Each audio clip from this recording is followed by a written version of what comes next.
How bad was sex education in high school? It was the worst. That's why we wanted to start this podcast. Dr. Stormy and I knew that there are so many folks out there that want to learn more, that want to start conversations, that want to be vulnerable and express their feelings, emotions, wants, and desires. And that's what Sex 101 is about. Dr. Stormy has spent so much time working with couples, working with men and women. I myself have worked with lots of men talking about relationships and sex and where we're at today with our sexuality. So come join us. This is going to be a great episode, just like all Sex 101 episodes. You're going to learn a lot, you're going to laugh a lot, and we're going to have a great time. All right, we're back with another episode of Sex 101. It's been a little bit. We've taken a little bit of a break. I was on tour. And it's funny, I do a sex podcast. There is no sex on tour. There's no long time. There's no, people talk about, groupies, or man, you can do this. My girlfriend's like, I bet people are, so into you. I'm like, no, they are. I'm sweaty. I haven't showered in 3 days. I have like Buc-ee's, food in my beard. Always at a gas station somewhere. So it's not sexy at all. Glad to be home. A lot better. You're doing good too. That's the whole. That's the whole meme of like what you think the rock star tour life is like versus what it actually is. I know. It's so funny. Like I'm embarrassed sometimes because there's like 10 people in the van or whatever, and we open up the door at a gas station, just like bottles of Coke fall out, empty potato chip bags, and we all look haggard, and we're just getting diesel fuel with all the truckers. And other people think, you're on stage with lights in the green room and people, signing autographs. I'm like, no, most of it is not. Most of it's like a truck driver that sells T-shirts. That's basically my job. I can't even imagine. So I'm glad to be doing the podcast. We had a break. We had spring break, and you had tour and March Madness and all those things. So yeah, I know. All right, this episode is fun. We were just talking about the title: 5 ways to start having kinky fun. And I think kink has gotten a really bad rap. Like when you say kink, it's almost like it's kind of dark and seedy, and you have kinks. You know what I mean? Like I think that it can be a lot more fun and lighthearted, and that's why I even like this title. How to start having kinky fun? It's okay. Like, there's some things you like. There's some things, we're going to go over some stuff. I know you got a lot of good information for the listeners, so I'm excited about this episode. Yeah, and you're right. I mean, it's sort of like this taboo thing, right? There's this allure and intrigue about it, but it's also one thing that I have seen in my role as a sex and intimacy coach is there's a really like a little bit of a hesitancy or high barrier, let's say it, to approaching kink, because people are like, think you have to have like a red dungeon playroom to be kinky. And so like one of the main things that we want to debunk is that like, how do you approach kink in like a healthy, sound, healing, actually powerful way? And it's a much softer approach to kink, right? So you do not have to have the dungeon or the playroom. I mean, 50 Shades of Grey, actually, I think it was 2011, maybe, really like actually did a lot to further kink and be more kink positive, but it also added some barriers because people are like, I'm never going to be able to do that, or I don't ever want to do that. Right. So, one of the main things, kink is a huge umbrella, right, under which lies all sorts of erotic and sexual play. So that could be BDSM, that could be fetish, that can be role play, just different gear and accoutrements, and then like so much more. So one thing that and that's kind of where I wanted to start is kink really refers to any unconventional sexual act. And like, what does that mean, right? So what's kinky to me might be very vanilla to someone else, or what's kinky to you might be very vanilla, right? So it's a really subjective experience of your kink might be someone else's vanilla or vice versa. Yeah, that makes a lot of sense for sure. And I think too, what you're even alluding to here is just that comfort. You go, oh wait, I kind of feel like this, and you could just, if you're, as we always say with communication, if you're open and honest about your feelings and your wants and desires, it really will add to it. Yeah, totally. It's just this idea of being of anything outside of typical vanilla, quote unquote, vanilla sex, right? That's what kink is. And so, I mean, I found this quote, I liked it. It said, kink is an intimate experience and exchange of power between people that can be physical, erotic, sexual, psychological, spiritual, and most often some combination thereof. So it really is, way more than sex. Like kink might not include sex at all, right? So this is his invitation to kind of be educated. This is one of our purposes of Sex 101 podcast is sex education, right? the adult sex ed you wish you had, but to give some kink education and then some strategies. We're going to give you 5 ways today to start getting kinky today with your partner.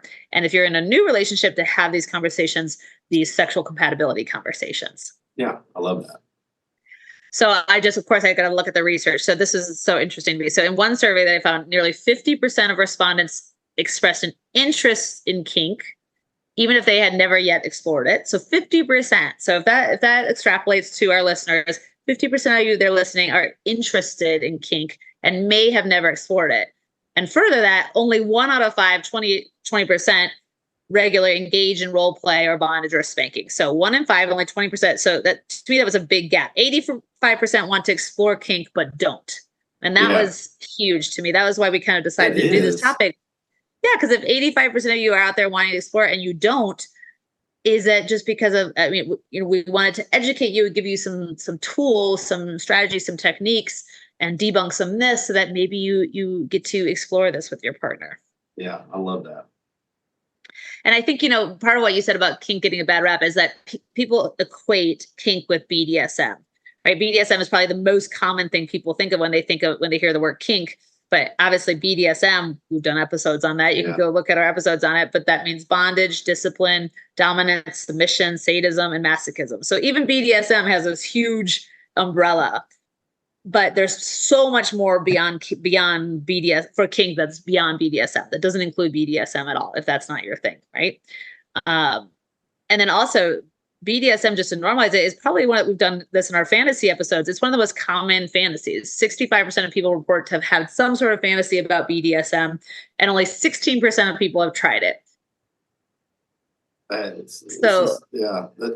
Again, like as a sex coach, when I see a big difference between people who are interested in it, people who have tried it, like I'm curious about what's behind that. And that's why we want to really do this education and giving you some tips and tools. Yeah, I was always intimidated by BDSM. First of all, it's like huge words, like masochist. And it's almost sound like every time I watch the news and something bad happens to somebody, they use those words. And you're like, wait a minute, that's supposed to be kind of fun. So it's just intimidating. I really do think you're right. Like that is associated with that. Kink is associated with that seedy, like, oh, we got to belittle each other, degrade each other, do something. And it's not really, and even if that's your thing, that doesn't even mean it's bad. What we're talking about here is if you are comfortable and having fun and your partner and you can be there with each other during this, it's good. But also, like you said, it feels like there's so much more to that than kink. You know what I mean? You don't have to be a masochist. You might just like somebody massage your feet. You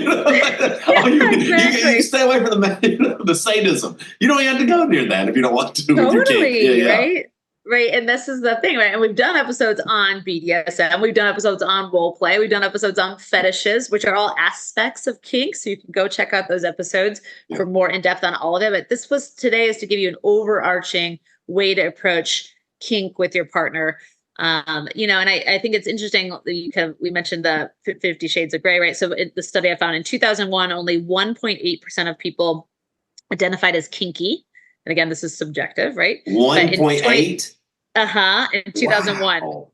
But in 2013, that number was over 20%, right? Oh, so we're getting kinkier. We're getting kinkier as a culture, which people is a being good more thing. Honest too, a little bit. Yeah, exactly. Yeah. Maybe just more honest. But and I do think 50 Shades of Grey had an impact. It was like one of the best-selling British fiction. Yeah, it really did something. It really did. It was kind of a phenomenon. I didn't even realize how much it opened up doors for people. Oh, totally. I mean, I remember that time, like seeing like women just reading it like at the pool and being like trying to like hide the back, like the front cover, like so funny. But I do think it kind of made it right. It became a mainstream, best-selling blockbuster movie, right? Yeah. So it did bring it out of the shadows and more into the light. However, I would say as a therapist, it also had a very trauma bonding dysfunction to the movie that is not what we're talking about here today, right? So we're talking about healthy expressions of kink in your partnership. Yeah, I'm glad you made that distinction. Yeah. So, okay. So just a few things of like why you might be out there, one of our listeners or viewers and saying, well, why might you want to add kink into your sexual repertoire? And I think obviously novelty and spice, right? Keeping it novel. We've done episodes on that, right? Keeping it novel, keeping it spicy. There is something about the taboo, right? There is something about outside of the norms that has this allure, has this energy, has this erotic playfulness to it. So novelty and spice for sure is one reason to consider exploring kink or bringing kink into your partnership. The other thing which we talk about in literally every episode of Sex 101 is it does absolutely improve your communication with your partner, right? So some of the strategies we're going to give you are how to have these conversations. But if we can talk about our needs, wants, and desires, including our kinky ones, we have better communication with our partner. We have better sex with our partner. Yeah, totally. Yep.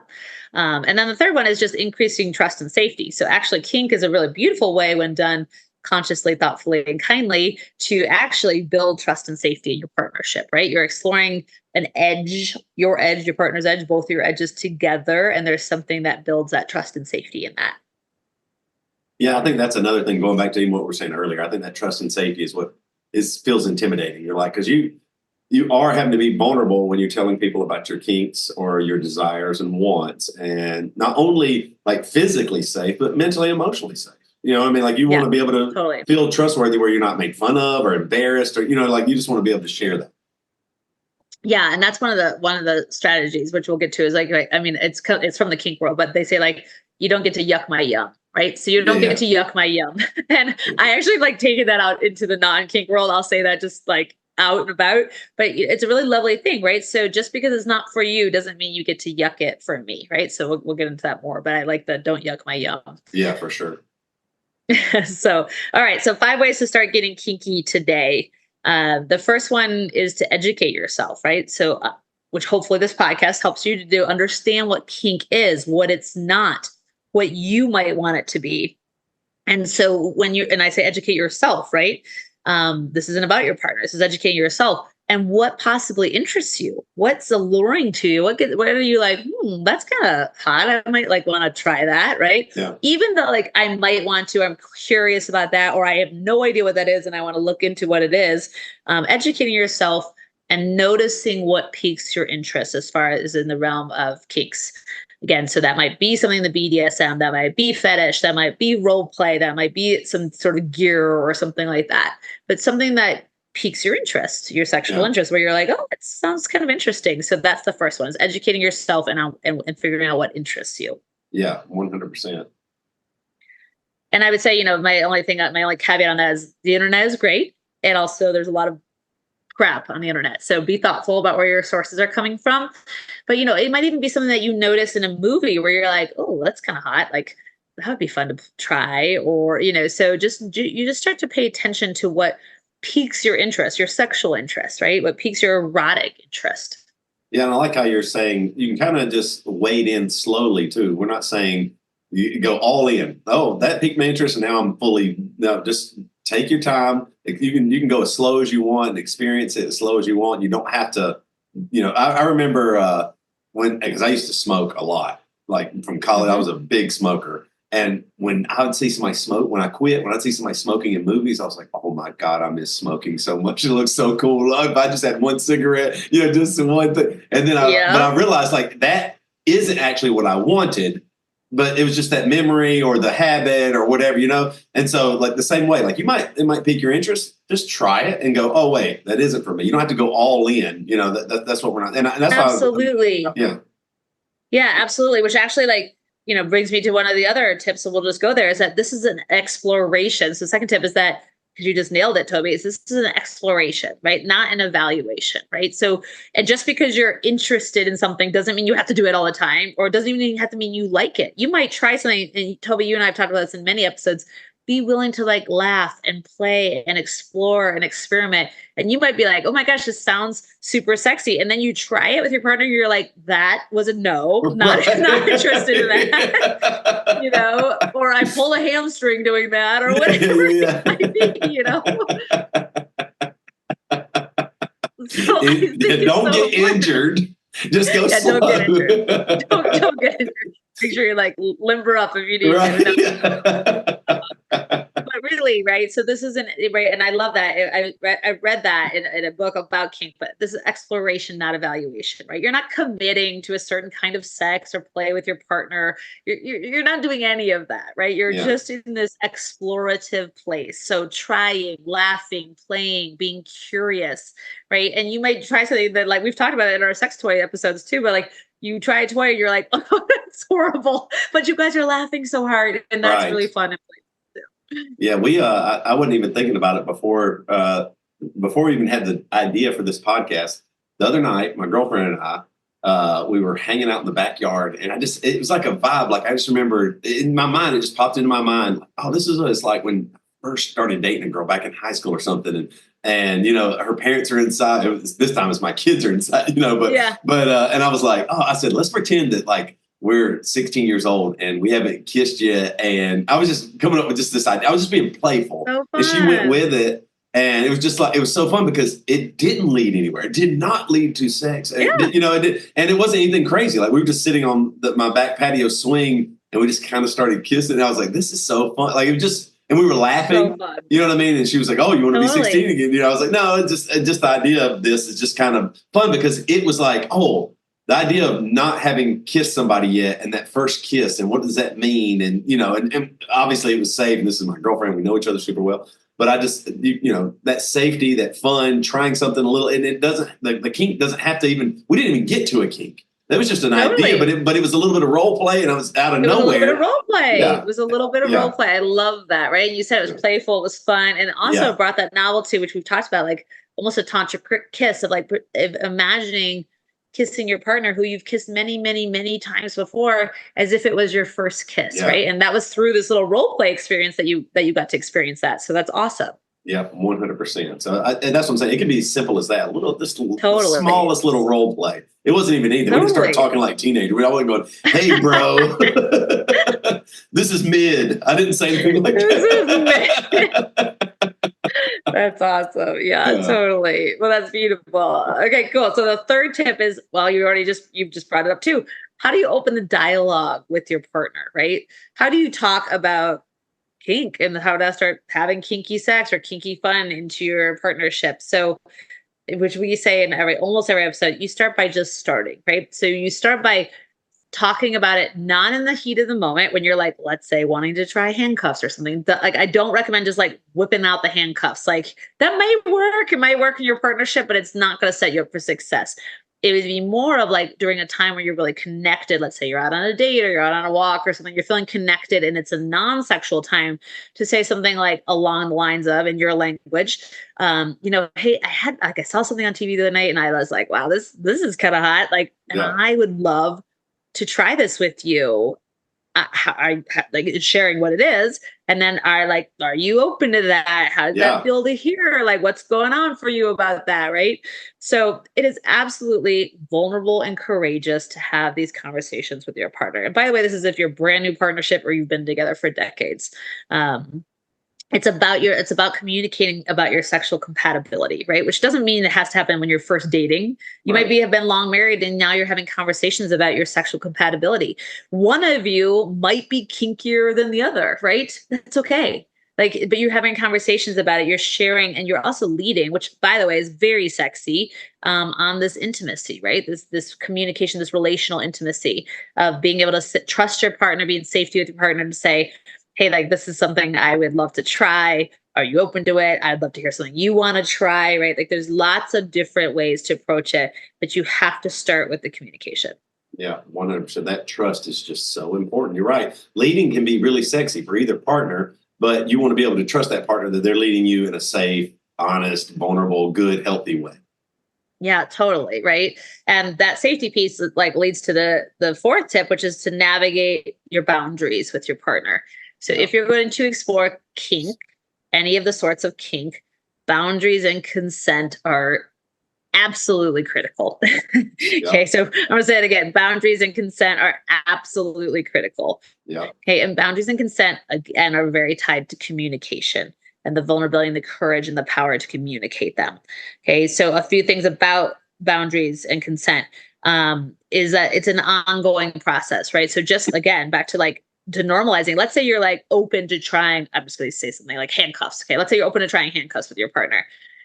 And then you are in the scene, you're trying handcuffs, and it's like your body's like on high alert. Is not like whatever. You don't even have to be in a trauma response, but it's a no for you. Just because you said yes to trying it does not mean you have to continue to say yes. So boundaries and consent are ongoing in an evolution, right? So your yes is a yes in that moment. It is not a yes forever. Okay, your no is a no in that moment. It is not a no forever, right? And that doesn't mean that someone can keep attacking your boundaries. I'm talking about you communicating your boundaries as they shift and change. And they might shift and change even within one scene.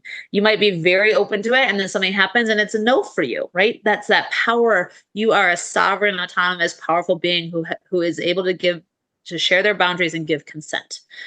So that's really, really important to having it be successful.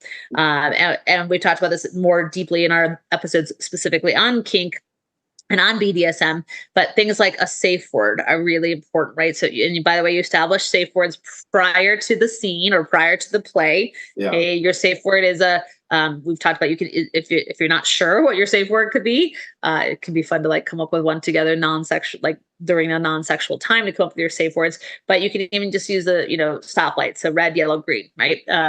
And red means stop. Yellow means like, let's just don't go any further or faster, just stay where we are. Let's see how it goes. And green means yes, more please, right? So you can do that. You can come up with your own words, but the safe words, the boundaries, the consent, these are all really important aspects of navigating your boundaries and your consent to have a safe scene, to have a safe experience, and to have an amazing experience. Yeah, I like that, what you said too. I think sometimes people, because you can try something new and it feels so good and sex was awesome and your partner and you both loved it. You don't have to get what Stormy just said. I think is really important. You don't have to do it every time now. Like sometimes we get caught in this cycle where we're like, oh wait, that was so good. Let's try it again. Let's try it again. And then it loses some of its fun, interest, or it becomes a burden mentally, emotionally, whatever. And so, just because you do something once doesn't mean there's a next time, or maybe there's a bunch more times, but that communication about that, like I really enjoyed that. I'd like to go back to vanilla for the next week if you don't mind. Yeah, sure. Totally. I mean, you know what I mean? Because vanilla isn't bad. Totally. Vanilla gets a bad rap too. Kink and vanilla are both awesome. We've done episodes on vanilla sex, right? And on missionary position. Yep. Like, both are, all of it is amazing. It's about your experience, your communication of it with your partner, and your surrendering into the experience, right? So, kink's been around for a long time. Like, for example, the Kama Sutra, which is, obviously an ancient text. A lot of it is about which we've talked about, different sexual positions. So it might just be as simple as adding in a new position. But to your point, Toby, you might be like, that was a fun one-off, but I like, babe, I'm really wanting missionary. It's like, I really want you on top of me, or whatever it might be, right? So you're not committed. And this is what I think I love doing boundaries work. I do a lot with my clients, is communicating your boundaries and knowing that they may never, you may have a boundary that never shifts, let's say in your bedroom, but you may have lots of boundaries that do shift and ebb and flow, and you get to communicate all of that. Yeah. And so that's really, and so, a tool that can be used, and we've talked about it in several episodes, is a tool that often it's called the wants, wills, won'ts list. So I have a Stormy version of wants, wills, won'ts list. Any of our listeners, you can email me at stormy@lovedeeplab.com and just put wants, wills, won'ts in the subject, and I will send it to you. But it's a long spreadsheet. It's a super fun, playful thing to do with your partner. Yeah. So what it is it's you fill it out yourself, and it's things that lots of different sexual things, some of which you may have never even heard of, organized by area of the body, and something you want to do and try, which is like, oh, I'm at least interested in that. Something you will, that you're like, will is like, all right, maybe I'm slightly open to it. It's a maybe, and won't is a no. So you fill out your wants, wills, won'ts. Your partner then fills out your wants, wills, won'ts, and then you come together and you share, right? So it's real, and you would pay particular attention to your wants and your won'ts, and your partner's wants and your won'ts. So where do they line up? Where are they in opposition? Something that you really want that your partner really won't, right? This gives really great conversation tool. Yeah. So it also helps you with the first tip, which is on educating yourself. What might be sexy and interesting to you? So that's a wants, wills, wants list. You can also find them online, but I have my own version. So feel free to email me for that. But that's a great tool as well to start exploring kink. Yeah, that's great. All right. Anything else you want to hit? Yeah. So the last one, the fifth tip, which is we've already sort of touched on, is the whole don't yuck my yum, right? So the fifth tip is you don't get to judge, right? This is an invitation. Do not judge your partner's wants, wills, wants, right? Do not judge your partner's fantasies or desires. You do not have to consent or engage in them, but I really encourage you to not judge them, right? It is such a topic that's loaded with shame and repression.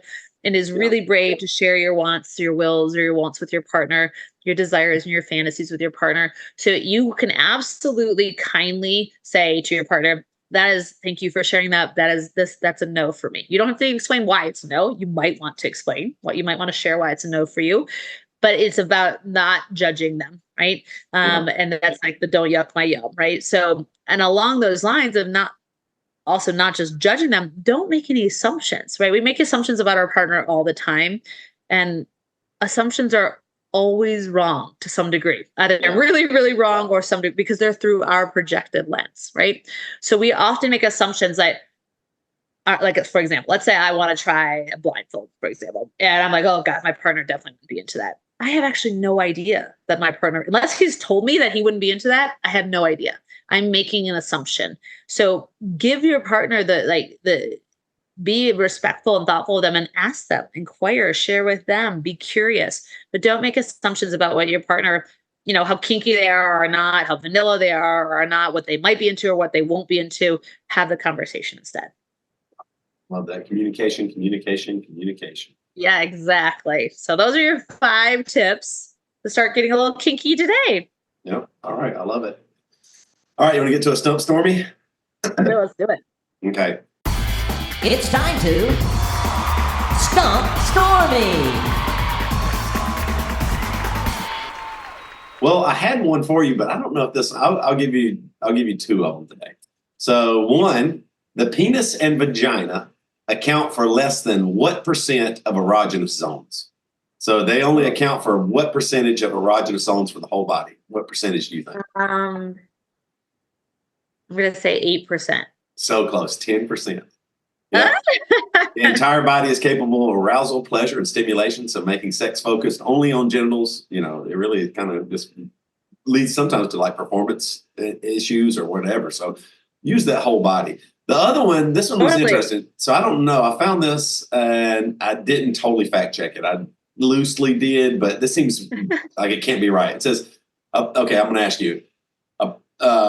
Approximately 70% of people in the U.S. admit to fantasizing about group sex at some point in their life. And more than what percentage of those people actually follow through? Okay, 70% fantasize about group sex. Yeah. It might be a little high, but I would agree it is a very common fantasy. What percent actually participate in group sex? I would say 12%. This says 50%. That can't be right. 50? No, yeah. I didn't say that that's high, but maybe. I mean, I wonder what that maybe that entails. That just doesn't make sense. Maybe they're just thinking public sex where the people aren't really seeing them, but they're, outdoors. I don't know. That just seems way too high. It just seems pretty high. I would think that there's communities in which that is absolutely accurate, but I would say across the board, if you look at hetero people in the United States, it would probably be much lower. The fantasy part, I would agree with. Group sex is a very common fantasy. Yeah, because there's 300 million people, something like that, 330 million people in America, 70% of that. And then half of those people do it. That's millions and millions of people having group sex. Hundreds of millions of people, yeah. Maybe my friends aren't telling me things. Maybe I'm missing out on a couple of things here. Okay, I got to make some phone calls. All right. All right, let's get to listener question. Have a question? We've got answers. Here's this week's listener questions. Okay, here's our first one. My boyfriend and I are staying at a secluded cabin in the woods next month for a week's vacation. There's a sauna and hot tub there. He has jokingly said a few times that he can't wait to have sex in the hot tub. If I'm honest, I'm a little nervous about that happening. I read that hot tubs open to the public aren't very clean. Also, there are lots of chemicals in the hot tub, and I'm a little concerned about water going inside me. Is it fine to have hot tub sex, or should I tell my boyfriend I don't want to? And this comes from Vagin. No.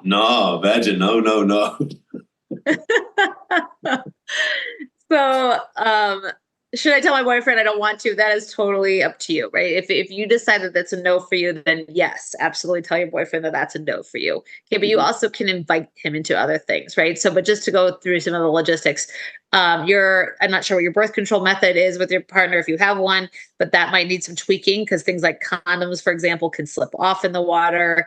Spermicide, lubricants, obviously water is going to wash a lot of that away.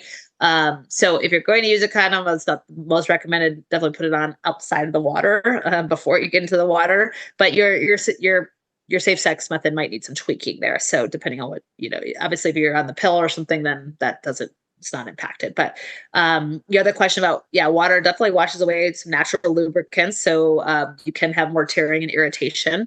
There can be bacteria such in the water. But silicone lubes can help with maintaining the slipperiness. Okay. So silicone based lubes. But the other thing is you can also really have fun in the hot tub and get all turned on and right back to your point, Toby, the non-genital erogenous zones, right? Kind of taking the focus off of prioritizing, I guess, non-penetrative sex, right? Your breasts and your kissing and your hands and right. So there's a lot of other things that you can do to get really turned on with you and your partner, and then take the sex right to the side of the hot tub or into your bed or whatever you might want to do. You're in a secluded cabin, who knows? But you can prioritize non-penetrative sex too. And then the last thing I would have is there are lots of toys that you could also bring in. You could plan ahead and bring one that are waterproof, right? So it might be fun to play with a toy, but again, then you can not have penetrative sex if that's something you're not comfortable with. I can just say personally for me, I always think sex in a hot tub has sounded great. And the few times I've had it in my life, it hasn't been so great. That's been my personal experience. But there's lots of ways to keep it fun and sexy without having sex in the hot tub.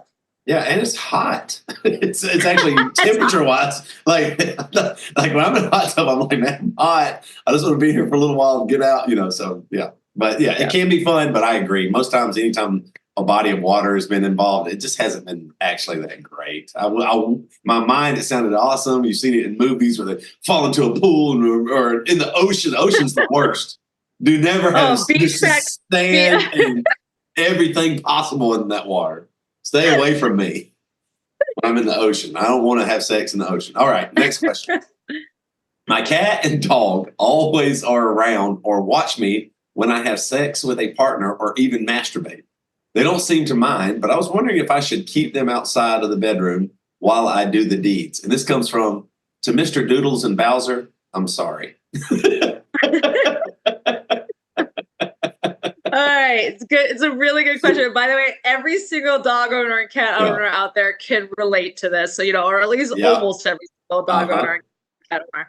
So the dogs can't understand sex, as far as as far as they've found that they can't understand that it's about sex. But what they can do, they sense the energy, they sense the passion, the attraction. They can even obviously smell sex, right? They're sensing the closeness between you and your partner, the noises you're making, right? That all piques a dog's interest. But the simple bottom line is if it bothers you or your partner, then yes, put your animals outside of your bedroom, right? If it doesn't bother you or your partner, then it's fine, right? And they might sniff you, right? Which you might not be okay with. So then put them outside the bedroom because again, the smell of sex, right? Yeah. My dog used to totally do that. She'd be like, why does mom smell different? Yeah. That was totally her thing, But I was like, oh, it's cute. I don't care.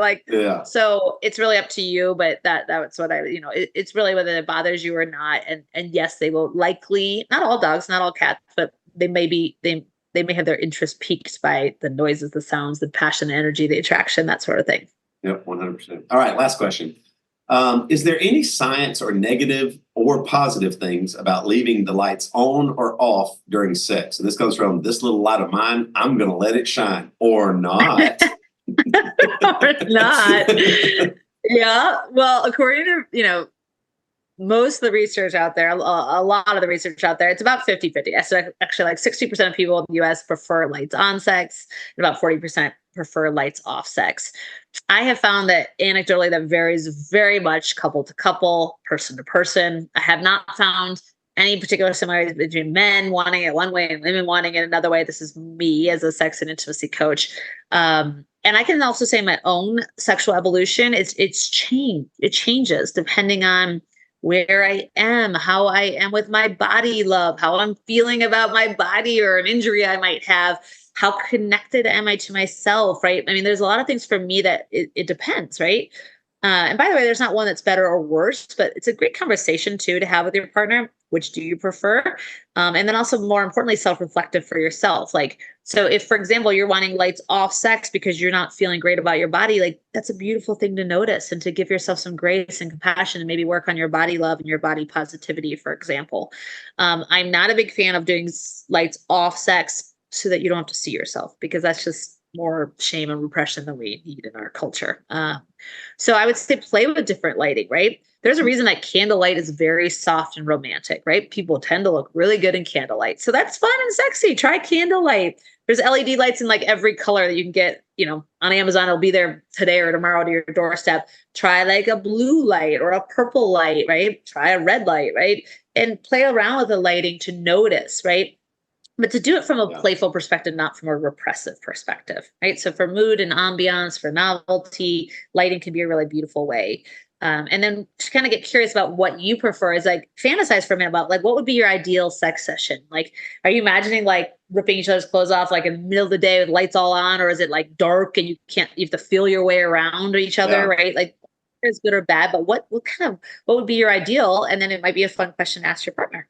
Yeah, you're right. I think too, one last thing I'll add to that is try different, all kinds of different sensory things, smell, lighting, sometimes like a warm oil, massage oils, just like there's all kinds of things that you might not even know that can really add. Like you might make like a little bit of dim light might be nice. You see just enough, but you still feel comfortable. Like you said, your body, so I think that all those things can work really well together. Totally. All right. Please email your questions, anything. What if they want to get any of the stuff that you're providing the folks, they can email you at stormy@lovedeeplab.com. Yeah, stormy@lovedeeplab.com if you want the wants, wills, won'ts list, or follow along at Love Deeper. So DEEPER, lovedeeperlab.com. We have a free self-care guide on there, and monthly power practice with a topic and then 5 tips each month. So you can follow along that way, or on Instagram at DocStormy1. Yep, 100%. And you can find me if you want to listen to some heavy rock music or want to ask me a question. You can find me at emerymusic.com as well. As always, knowledge is power, sex is power. And the world needs more of both.